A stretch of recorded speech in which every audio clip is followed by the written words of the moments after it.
Media సోదరులందరికీ నా నమస్కారాలు. నా పేరు చుక్కా శేఖరు, బొడమాలపేట మండలం పాదిరేడు. మహాలేడి ఉషారాణి గురించి నేను చెప్తున్నాను. నాకు ఆమెకి 2008-9 మధ్యలో పరిచయం అయింది. కోర్టులో ఆమె విశ్వనాథుడు అనే అతనితో విడాకుల కేసులో వచ్చి ఆ పరిచయం మాకు కొంచెం శారీరక సంబంధంగా ఏర్పడింది. ఆమె కొద్ది రోజులు నాతో బాగానే ఉంటూ అన్నీ చేసింది. మధ్యలో సుబ్రహ్మణ్యం అనే అతను గాజులమన్నం ఆయిల్ ఫ్యాక్టరీ అతని దగ్గర అక్కడ సుబ్రహ్మణ్యం అని మేస్త్రి అతనితో కూడా ఇల్లీగల్ సంబంధం ఉండింది. అతను ఊరు ఏమని అడిగేసి కొద్ది రోజులు నేను ప్రశ్నించినాను. కొద్ది రోజులు ఆమె ఆపకుండా అతనితో తిరుగుతూ ఉన్నింది. మళ్ళీ కొద్ది రోజులు నిలిచిపోయి నాతోనే కాలం గడుపుతూ ఉన్నింది. ఇటీవల ఇక్కడ సుందరయ్య నగరం రైల్వే కాలనీ సుందరయ్య నగర్లో తీసుకొచ్చి కాపురం పెట్టున్నప్పుడు ఆమె నాతోనే ఉంటూ సహజీవనం చేస్తూ ఉన్నాము. నాకు కొద్ది రోజుల తర్వాత నన్ను మానసికంగా ఇబ్బంది పెడుతూ వచ్చింది. నేను మా భార్యకి మా బిడ్డలకి వారికి భయపడి నేను రాజకీయంగాను ఒక సర్పంచ్గా వ్యాపారం చేసేవాడుగా తిరుగుతూ ఉన్నాను.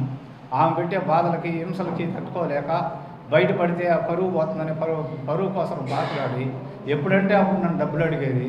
పగులు అనేది కాదు, రాత్రి అనేది కాదు, డబ్బు కావాలి ఎప్పుడు ఆమెకి. అదేవిధంగా ఇంట్లోకి ఏం కావాలంటే ఒక డీమార్ట్కి పోతే ఎవరన్నా సామాన్యమైన కుటుంబం ఉండేవాళ్ళు 10,000 5,000కి డీమార్ట్లో కొంటారు. 50,000కి సరుకులు చేస్తుంది. 2 కేజీలు జీడిపప్పు కావాలంటుంది, 2 కేజీలు పిస్తా కావాలంటుంది, 2 కేజీలు బాదం పప్పు కావాలంటుంది. ఈ విధంగా ఒకసారి డీమార్ట్కి పోతే 50,000 నుంచి 60,000 వరకు పోతుంది. ఇలాగా నన్ను చాలా వరకు చిత్రహింసలు పెట్టేది. నాకు ₹1,00,00,000 ఇల్లు తీసి లేకపోతే నీ ఎంత చూస్తాను, రాజకీయంగా మీ మినిస్టరు మీ రోజమ్మ దగ్గరికి వచ్చి నిన్ను ఇట్టన్నారని కూడా ఎన్నోసార్లు నన్ను బెదిరించింది. నేను ఆ బెదిరింపులకి దానికి తట్టుకోలేక ఆమెతో నేను ఎదిరించి లేక ఎండా మాట్లాడితే నాకు కమ్యూనిస్ట్ వాళ్ళు ఉన్నారు, నాకు వాళ్ళు ఉన్నారు, ఇల్లు ఉన్నారు, నా చుట్టూ జనాలు ఉన్నారు, నువ్వేం చేసుకోగలుగుతావు, నువ్వెంత రాజకీయ ఇదైనా మా దగ్గర తట్టుకోలేవని నన్ను ఎన్నోసార్లు బెదిరించి సొక్కాయలు పట్టుకొని నిలేసింది. ఎక్కడుంటే ఆడికి వచ్చేసేది. వడమాలపేట మండలంలో ఎంఆర్ఓ ఆఫీస్ కాడ ఉంటే కూడా ఒకరోజు ఆడికి వచ్చేసి ఏమరా మా ఇంటికి రాలేదంట, వస్తాను అంటే కూడా వినకుండా తొడుకొని పోయేది. ఈ విధంగా చేసి నన్ను చాలా చిత్రహింసలు పెట్టింది. నాకు ₹1,00,00,000 ఇల్లు తీస్తావా లేకపోతే నీ ఇంటికి వచ్చి నీ భార్య బిడ్డలని జుట్టు పట్టుకొని కొట్టమంటావా అని కూడా అడిగింది. ఒకరోజు ₹90,000 నా దగ్గర లేదంటే కూడా వినకుండా శుక్రవారం ఆ రోజు మా కూతురు పొందుసని అది సిప్పదో పెట్టించాను. ఇచ్చే వరకు నిలపలేదు. ఆ రోజు రాత్రి 8 గంటలకి పొందుసని ఇప్పి పొదవ పెట్టించాను. ఇట్లా వరకు ఎన్నో నానా హింసలు పెట్టింది. దాదాపు నా దగ్గర 70-80-90 లక్షలు ₹1,00,00,000 ఇంచుమించు నా దగ్గర డబ్బులు గుంజేసింది. నష్టపరిహారంగా నన్ను బెదిరించింది, పత్రాలలో సంతకం పెట్టుకునింది. ఆ విషయంగా కూడా కోర్టులో కేసు జరుగుతున్నది. నన్ను చిత్రహింసలు పెట్టినట్టు ఎవరిని పెట్టలేదు. రవిని ఏం చేసింది, రవి కూడా నన్ను ఒకరోజు, రవి నాకు పరిచయం లేదు. రవి ఒకరోజు నన్ను రేణుగుంట నుంచి ఫోన్ చేశాడు. శేఖర్ గారు మీతో మాట్లాడాలి, నేను ఎవరయ్యా అని నేను అడిగాను. నేను ఈ విధంగా ఉషారాణితో ఒకటి ఇది మీరు కూడా అప్పుడప్పుడు ఇంటికి వస్తూ ఉన్నప్పుడు నన్ను దాచిపెట్టేస్తారు, సొమ్ముల కింద ఆ బీరవాలు మంచం కింద దాచిపెట్టేసేది. ఎవరని అడిగితే ఆయన మా మామ, ఆయన నాకు డబ్బులు ఇవ్వాలా అని నేను చెప్పేదంట. లేదు రవి, నువ్వు ఏదన్నా ఉంటే నాకు చెప్పుండొచ్చు కదా, నన్ను చూసినప్పుడు నన్ను ఎక్కడన్నా ఎవరన్నా అడుగుంటే కూడా చెప్పుకుంటారు కదా, నేను ఆదిరేడు సర్పంచ్ అంటే ఎవరైనా చెప్తారు కదా అని తెలుసు. దాని దగ్గర నేను బతకలేనని నేను పిలిచి నేను మాట్లాడలేకుండా పోయినాను అని నాతో చెప్పినాడు. మళ్ళీ ఒకరోజు మళ్ళీ ఒక 3 రోజుల తర్వాత మళ్ళీ పిలిపించి ఏడ్చినాడు. నా పరిస్థితి అయిపోయింది శేఖర్ గారు, నాకేం తెలియదయ్యా, ఆమెకి నాకు సంబంధం లేదు, 3 సంవత్సరాలు అయిపోయింది, ఈ 3 సంవత్సరాల్లో నేను కలిసేది లేదు, నాకు కూడా కోర్టులో కేసులు ఉన్నాయి, కోర్టులో కేసులు వేస్తున్నది ఆమె, నా పత్రాల్లో సంతకాలు పెట్టుకొని అని నేను చెప్పాను రవితో. నన్ను ఈ విషయంలో కూడా సుబ్రహ్మణ్యం అనే అతను నన్ను బాగా బెదిరించేవాడు. డిఎస్ కమ్యూనిస్ట్లో ఉన్నాడు, పొట్టిగా ఉంటాడు ఆయన. నా కొడకాయ గడికని కూడా అడిగినాడు నన్ను, కానీ అతను కమ్యూనిస్ట్లో ఉన్నాడు, ఒక ఎస్సీ అనేసి అని నేను తలంచుకునే ఉండేది. కళ్ళలో నీళ్లు గమ్ముతాయి. అతను డి సుబ్రహ్మణ్యం, ఆమెకి కూడా ఇల్లీగల్ సంబంధం ఉంది. నేను నాతో ఉండగానే సుధా అని ఒక కానిస్టేబుల్ వాళ్ళ పెదనాయన కొడుకు శేఖర్ అని ఉన్నాడు, అతని ఫ్రెండ్తో కూడా శేఖర్ అనే ఫ్రెండ్తో కూడా ఈ ఇల్లీగల్ సంబంధం పెట్టుకొని ఉండింది. ఆ విషయంగా కూడా మందలిస్తే కొద్ది రోజుల తర్వాత పెళ్ళి అయ్యే కాడికి పెళ్ళి అయినాక నిలిచిపోయినాడు అబ్బాయి. మళ్ళీ నాతోనే ఉంటూ విశ్వనాథం అతన్ని ఎక్కడ పరిచయం అయిందో ఏమో తెలియదు, అతనితో ఇల్లీగల్ సంబంధం పెట్టుకొని గర్భం అయింది. గర్భం అయినప్పుడు నేను ఏమి గర్భం ఏది అని అడిగితే లేదు నీకే మామ అనింది. నాకు సంబంధం లేదు, నాకు విషయం లేదంటే మళ్ళీ తీరా చూస్తే చంద్రశేఖర్ అనే అతనితో నాకు ఇల్లీగల్ సంబంధం కుదిరింది, అతను నేను గర్భం అయినాను అనింది. ఆమె ప్రశ్నించేదాన్ని ఆ పెళ్లికి మళ్ళీ పెళ్లి చేసుకునేస్తానని అంటే అప్పుడు ఒక 50,000 రూపాయలు డబ్బు ఇచ్చాను చేసుకునే ఇష్టనకం అని. అతను పెళ్లి చేసుకుని అతను కూడా ఇదే మరి హింసించింది. ఒకరోజు అయితే కత్తితో కూడా పొడిచేసింది. ఒకరోజు వాళ్ళ అన్న ఆమెను బయట తినవేసినారు. నిండు గర్భవతి, అప్పుడు 8 నెలలు గర్భవతి. అప్పుడు రాత్రి 11:30కి నాకు ఫోన్ చేసింది. అప్పుడు మా చేతి కూడా లేదంటే ఆ రోజు నేను చేతి దగ్గరికి పోయినా. రాత్రి 11:30కి ఫోన్ చేసి మా అన్న నన్ను తరిమేసినారు కొట్టి అనేసి అంటే నేను మళ్ళీ వచ్చి ఆమె తీసుకొచ్చి చలపతి టవర్స్ దగ్గర ఒక రూమ్లో పెట్టేసి అక్కడ లాడ్జీలో ఒక రూమ్ బాయ్కి చెప్పేసి ఆమె భద్రంగా చూసుకోండి అని చెప్పి మళ్ళీ మరుసటి రోజు రెండో రోజు వచ్చి ఆమె ఇల్లు చూసి అదే మంగళంలో పెట్టిన. నీ మొగుడుతో అన్న కలుసుకొని ఈ విధంగా ఉంటే మంచిది కదా, ఎందుకంటే ఆమె సరే అని మూడిని పిలుచుకొచ్చుకునింది. అతను వచ్చిన తర్వాత రెండో రోజు అతను కత్తితో చేయి పట్టి పొడి చేసింది, అతను ఏదో డబ్బులు ఇవ్వలేదని. మళ్ళీ అక్కడి నుంచి అతను వెళ్ళిపోయినాడు. వెళ్ళిపోయినాక మీ అమ్మతో కలుసుకొని ఇప్పుడు నిండు గర్భంగా ఉండేది కదా, మీ అమ్మతో కొంచెం మానవతా దృక్పథంతో వాళ్ళని ఆ ఇంటి పక్కన ఉండే పెద్ద ఆమెతో పిలిపించి మాట్లాడించి కలిపించినాక మళ్ళీ నా బతికేది నేను బతుకుతున్నా. మళ్ళీ ఫోన్ చేసి అప్పుడప్పుడు రమ్మనేది.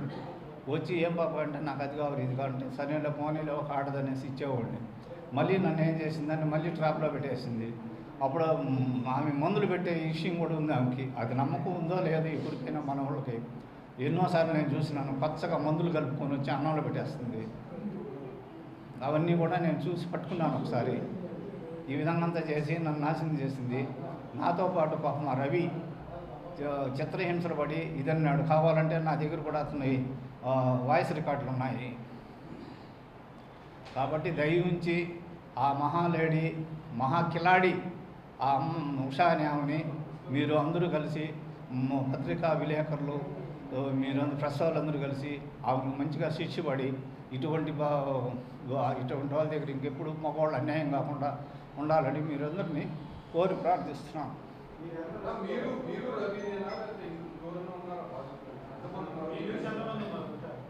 నాకు తెలిసి సుధా అనే కానిస్టేబుల్ ఒకతను వచ్చిపోతున్నాడు సుందరయ్య నగర్లో, నేను ఫ్యామిలీ పెట్టినప్పుడు. అతను నేను మందులు ఇచ్చే కాడికి అతను మళ్ళీ పెళ్ళి అయిపోయి అతను మళ్ళీ నిలిచిపోయినాడు.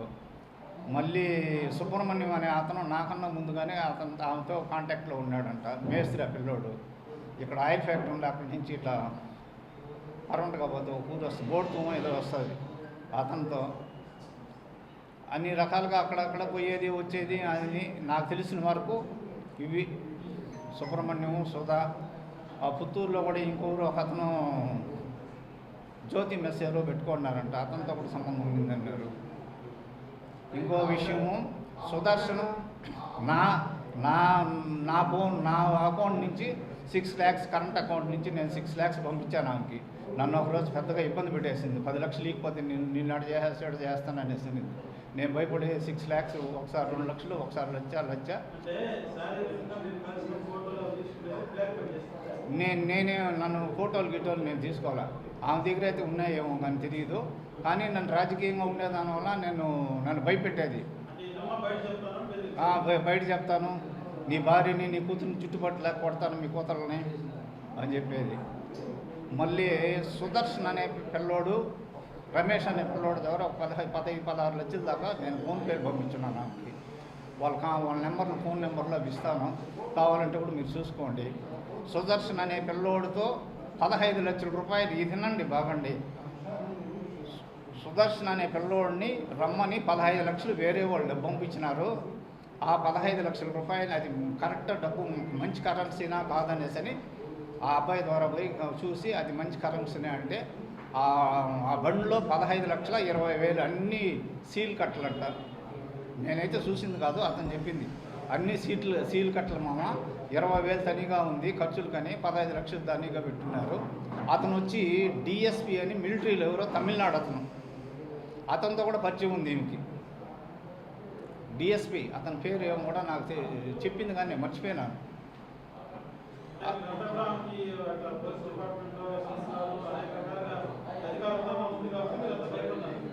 అతనితో కూడా ఇల్లీగల్ సంబంధం ఉంది. డిఎస్పి తమిళనాడు అతన్ని పెళ్లి చేసుకోవాలని కూడా ఉన్నింది.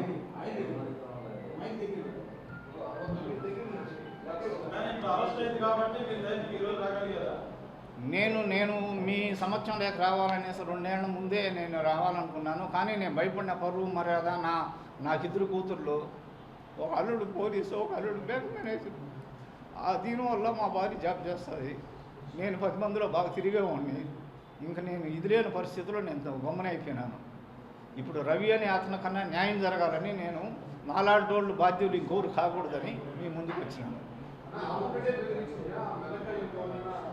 డి సుబ్రహ్మణ్యం అతను కూడా బెదిరించినాడు. డి సుబ్రహ్మణ్యం అనే అతను బెదిరించినాడు నన్ను. అతను కమ్యూనిస్టులో ఉన్నాడు. ఏ పార్టీ అని నాకు తెలియదు. ఆమెతో ఉంటాడు. ఆమెతో కూడా ఇల్లీగల్ సంబంధం ఉంది ఆయనకి. ఆయన పెళ్లి చేసుకోవాలనుకున్నాడు. అక్కడ సుందరయ్య నగర్, అది రైల్వే కాలనీకి ఆ పక్క ఇది ఉంది కదా మార్కెట్, చేపల మార్కెట్, ఆ పక్కన అతని ఇల్లు. నా దగ్గర ఏం లేవు. అది రవితో నేను మాట్లాడింది కాదు. రవి ఆమెతో మాట్లాడినప్పుడు ఆమె కొట్టింది అవన్నీ ఉన్నాయి. నాతో ఫోన్ మాట్లాడి నేను రికార్డ్ చేయలేదు. అతను బాధ లేదో చెప్పుకునేది మనం రికార్డ్ చేస్తే బాగుండదని నేను రికార్డ్ చేయలేదు. నన్ను అయితే పిలిచి చెప్పినాడు. రేణుగుంట మంచినీళ్ళ గుంట ఉంది కదండి, వెంకటేశ్వర స్వామి గుడికి ఎదురుగా, అక్కడ పిలిచి ఒక 3-4 దఫాలు పిలిచి మాట్లాడినాడు. అప్పుడు మాత్రం రాధాకృష్ణ, విజయలక్ష్మి పేర్లు చెప్పినాడు.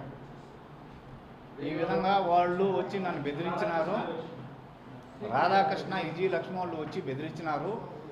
మా రాజమండ్రి కూడా వచ్చినారు. రాజమండ్రికి వచ్చినప్పుడు మా అమ్మని, మా తమ్ముడిని కొట్టినారు. మా అమ్మకి ఆపరేషన్ జరుగున్నా కూడా ఇది లేకుండా బోలబండ పెట్టి తన్నిందంట ఈ ఉషారాని బోల పెట్టి తన్నిందంట వాళ్ళ అమ్మని, రవి వాళ్ళ అమ్మని. రాధాకృష్ణ ఆమెకి ఫ్రెండ్. రాధాకృష్ణను విజయలక్ష్మి అనే వాళ్ళు ఉషారానికి ఫ్రెండ్.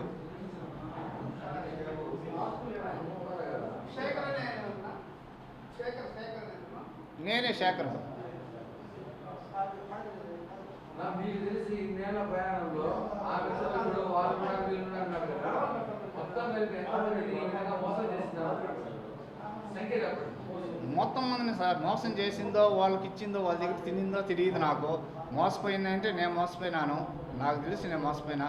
అయితే ఆమెకి సంబంధాలు ఉండింది మాత్రం వాస్తవం. వాళ్ళని మోసం చేసిందో, తినిందో తినలేదో నాకు తెలియదు. అది వాళ్ళ తాత ఆస్తి అంటున్నది. వాళ్ళ తాత ఆస్తి అంటూ ఏం లేదు. 3.5 లక్షలు వచ్చింది. పుత్తూరు చెరువు ఉంది కదా, ఆ చెరువుకి 6 ఎకరా ఉండింది. 6 ఎకరా కాంపన్సేషన్ వచ్చింది. 3.5 లక్షలు ఎన్ని రోజులు వస్తుందండి? ఆమె ఉండే లగ్జరీకి. ఆ ఉండే ప్రతి ఇంట్లో ప్రతి వస్తువు నాదండి. ప్రతి వస్తువు నాది. ఏసీ నాది, డబుల్ కాటన్ మంచాలు 2 నావి. ఆ ఇంట్లో ఉన్న సామాన్లు, బీరువాలు అన్నీ నావే. ఒక దివానా కాటు, ఉయ్యాలి తప్ప ఆ ఇంట్లో ఉండే ప్రతి ఒక్క వస్తువు, ప్రతి చీర, ప్రతి గుడ్డ నేను ఇచ్చినట్టువే అండి. 15 సవరాలు బంగారు కూడా ఇచ్చినా నేను అమ్మాయికి. ఆ అమ్మాయిని నా కూతుళ్ళు, నా భార్య కన్నా 5 ఇంతలుగా చూసినాను నేను. కానీ నన్ను కాలు ఎత్తుకొని కూడా తను వచ్చిన రోజులు ఉన్నాయని.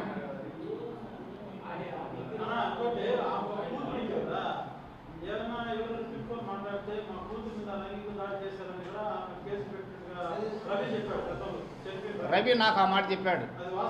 అది వాస్తవని నాకు రవి చెప్పినాడు. నాకేం చెప్పినాడంటే, శేఖర్ గారు నేను ఈ విధంగా నేను ఆమెతో కలిసేది లేదని, విజయలక్ష్మిను రాధాకృష్ణ కలిసి రూమ్లో వేసి గుడ్లిప్పేసి ఆమెతో పడుకో అన్నప్పుడు నేను కాదనే కాడికి ఏ భవి కత్తెత్తుకోరామంటే కత్తెత్తుకోపోయిందంట వాళ్ళ కూతురు. ఆ పాప ఉషారాణి కూతురు ఎత్తుకొని పోయేసి నీ మగతనాన్ని లేదని కోసేస్తానన్నాక అతను మళ్ళీ తలిపేసేసి బయట వచ్చినారంట రాధాకృష్ణను, విజయలక్ష్మి. ఇది నాకు రవి చెప్పింది.